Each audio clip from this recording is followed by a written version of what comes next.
Continuing on. Not until halfway through the feast. Remember, these festivals were a week long. Actually, they were 8 days long.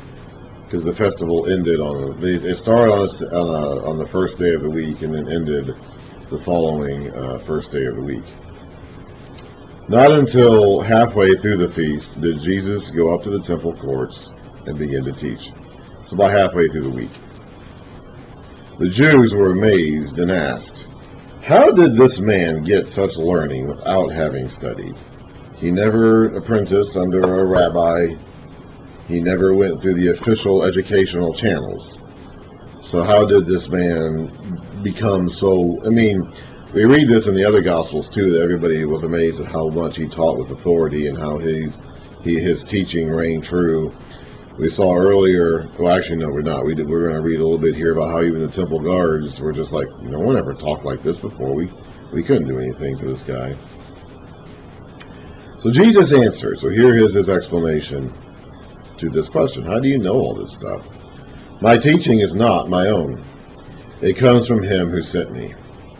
If anyone chooses to do God's will, he will find out whether my teaching comes from God or whether I speak on my own. So do what God says to do, and you'll confirm what I say. He who speaks on his own does so to gain glory for himself, or honor for himself. But he who works for the honor of the one who sent him is a man of truth. So he's not acting on his own behalf. He's acting on behalf of the one who sent him, his Father. There is nothing false about him. So I'm not in this for myself. I'm not in this to gain glory for myself. I'm speaking the words the Father put in my mouth to speak to gain glory for him. Which is essentially what all the prophets had done in the past. He is a prophet. He is following that tradition, and he's more than that too. Has not Moses given you the law? Yet not one of you keeps the law. Why are you trying to kill me? You are demon-possessed, the crowd answered. Who's trying to kill you? They think he's hallucinating. They think he's gone crazy. Interestingly enough, there are no records in the Gospel of John of Jesus casting out any demons. Obviously, they were aware of the concept of demon possession because it's mentioned several times in the Gospel of John in the context of them thinking Jesus was demon possessed, which he's also accused of that at different places in the other Gospels too. So even though John is different than the other Gospels, you can see this synergy. You can see the overlap. Jesus said to them, I did one miracle, and you were all astonished. I'm assuming he's talking about the feeding of the 5,000, the most recent one reported in John, which was 6 months earlier. Yet because, I'm assuming he's talking about that one. I'm assuming that's what he's talking about. Yet because Moses gave you circumcision, though actually it did not come from Moses, but from the patriarchs, because that started way back in the days of Abraham. You circumcise a child on the Sabbath. So he's supposed to do it on the 8th day after birth, and if that day happens to be on the Sabbath, they're going to do it on the Sabbath.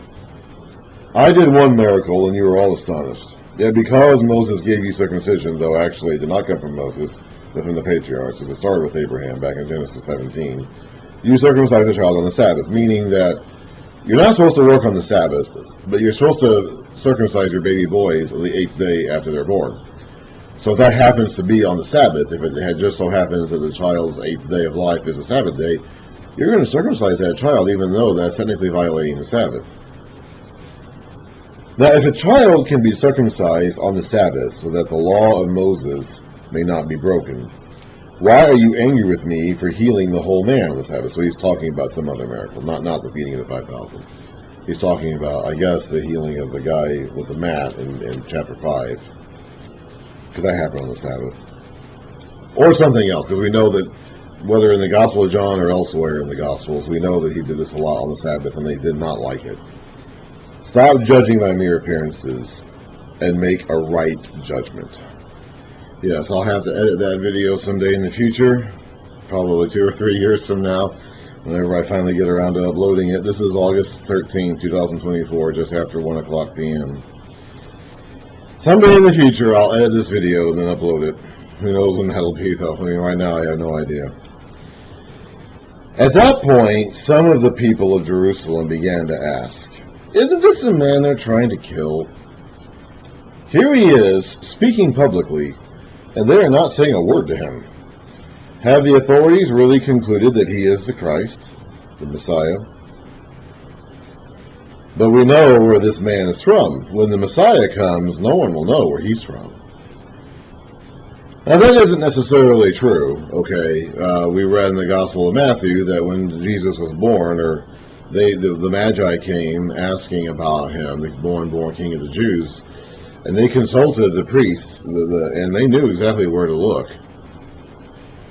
So, this is another one of those indications that we get, is that different people in the country, different people had different opinions and beliefs about what was going to happen. They didn't necessarily know, as I said before, that the prophet and the Messiah would be the same figure, or two different people, or they would come together, or whatever. In this case, some of them knew exactly where the king was going to be born. Some of them didn't, Maybe the lay people may have been less educated about that than the priests. There's really no basis for them to say that we don't know where he's going to be from. But that was an expectation that some of them had, or maybe they were just using it to disqualify Jesus. He was like, well, I know his background. I know where he's from. He can't be the Messiah. Similar to what we saw earlier when Nathanael said, Nazareth. Can anything come from Nazareth? It may have been just kind of part of that same attitude. It's like, this guy can't be anything. He's just from a little podunk town in Nazareth. He can't be the Messiah. Maybe. Then Jesus, still teaching in the temple courts, cried out, yes, you know me. So he must have overheard them saying this. As he was talking, there must have been some mumbling going on, and he heard it, and he's going to address that. Yes, you know me, and you know where I am from. I am not here on my own, but he who sent me is true. Now, he's probably speaking sarcastically here. He may be saying, yeah, you think you know you think you know where I'm from. You know that I was raised in Nazareth, I live in Nazareth, but there's so much more you don't know. I am not here on my own, but he who sent me is true. You do not know him, so you don't know the one who sent me. But I know him because I am from him and he sent me. So you don't really know where I'm from. If you're so hung up on knowing where I'm from, well, you don't really know where I'm from. At this they tried to seize him, but no one laid a hand on him because his time had not yet come. Still, many in the crowd put their faith in him. They said, when the Messiah comes, will he do more miraculous signs than this man? So it's like, if it's not going to be this guy, then who is it going to be? If this guy isn't the Messiah, then who can be? Who can do more than this guy's done? The Pharisees heard the crowd whispering such things about him. Then the chief priests and the Pharisees sent temple guards to arrest him. That's it. We've had enough. Jesus said, I am with you for only a short time. He's got about 6 more months with them at this point. And then I go back to the one who sent me. You will look for me, but you will not find me. And where I am, you cannot come. Now he's going to say something similar to the apostles later on. He's going to add the caveat that you can't come now, but you'll be able to follow me later. He's not going to say that to these people, because they can't end up going where he's going if they never accept the Father. The Jews said to one another, now in this case, I'm not sure if John, normally in the Gospel of John, when you see that term, the Jews, it's referring to the Jewish leaders, like the ones who sent the temple guards after him, for example. In this case, it seems to be referring to the crowds. It seems to be. It seems to be referring to the people he's talking to and the masses that are hearing his message here, because the context seems to indicate that. Anyway, they're saying to one another, where does this man intend to go that we cannot find him? We go where our people live, scattered among the Greeks, and teach the Greeks. There were Jews all over the world at this point. During when they were taken away in exile to Babylon 600 years earlier, they ended up scattered all over the place, and only a small number of them ever came back. A lot of them are still living in Babylon or Persia, or some of them are now in Egypt, or maybe in Greece or Rome. They're all over the place now. So they're saying, okay, will he go amongst our people out in the diaspora, the scattering, the dispersion, and teach them? What did he mean when he said, "You will look for me, but you will not find me, and where I am you cannot come"? On the last and greatest day of the feast, remember this was an 8-day-long celebration, Jesus stood and said in a loud voice. Now, apparently, I don't think it's really recorded in the scriptures, but from what we understand, I've read several different archaeological accounts. Apparently, during this time, as part of the finale of the Feast of Tabernacles, they would have a procession going to a pool of Siloam, a body of water in Jerusalem, and they would do something special there. So there is something, when he talks about being thirsty, he's doing that in the context of some kind of water-related parade that they did apparently on the last day of the feast. I don't think this is recorded in Scripture, but I guess we know from other sources that this had become part of their custom on the last day of the feast. On the last and greatest day of the feast, Jesus stood and said in a loud voice, "If anyone is thirsty, let him come to me and drink. Whoever believes in me, as the Scripture has said, and let him drink who believes in me," according to the footnotes on here. Whoever believes in me, as the Scripture has said, streams of living water will flow from within him. By this he meant the Spirit, whom those who believed in him were later to receive. Up to that time, the Spirit had not been given, since Jesus had not yet been glorified. We'll read about that as we go through the rest of the New Testament. On the first day of the church, the day of Pentecost, after Jesus' crucifixion and resurrection and ascension, the Spirit came upon men in a way that he had not done so before in history. On hearing his words, some of the people said, "Surely this man is the prophet." Others said he is the Messiah. Again, they didn't necessarily think that was going to be the same person. He is both the prophet and the Messiah, but they weren't necessarily expecting that guy, whoever that guy was going to be the same guy. Still others asked, "How can the Christ come from Galilee? Does not the Scripture say the Christ will come from David's family, and from Bethlehem, the town where David lived?" So some of them knew where the Messiah was supposed to come from. So, we read earlier about they didn't know some of them did, they did know the Messiah was supposed to come. It says so in Micah. That's actually what the priests, the answer to the wise men from the east who came asking about the King of the Jews. So they don't really understand, how can he be all these things? How can he be from Galilee, be from Bethlehem, how can all these things be true about one person? Well, that's why we have all 4 Gospels to explain. Now, again, John does not address that.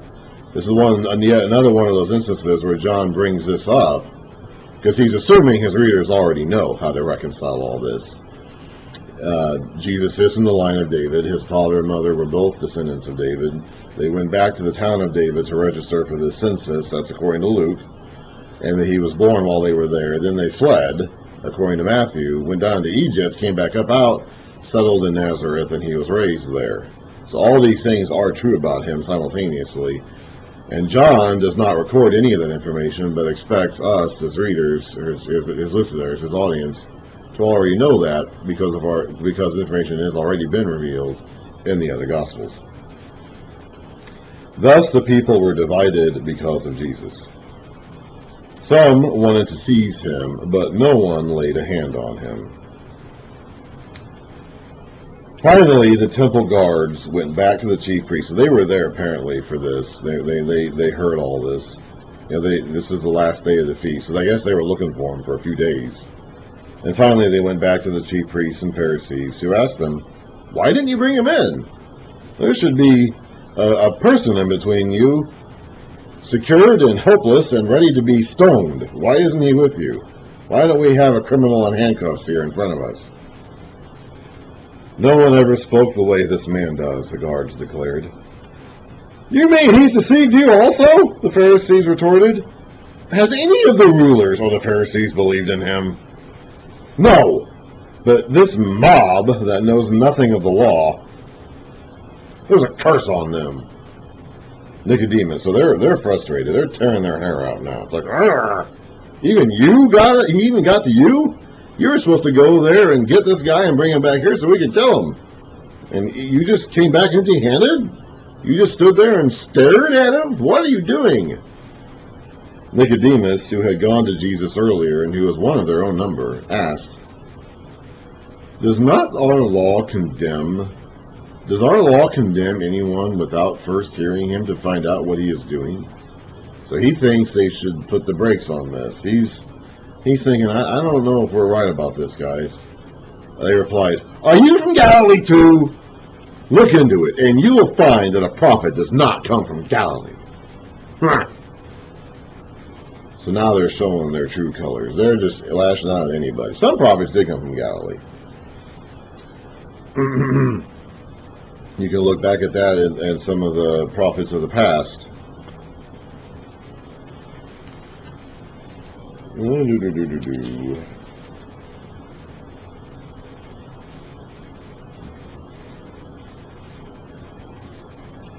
I believe Jonah did. I'm trying to find the details of Jonah.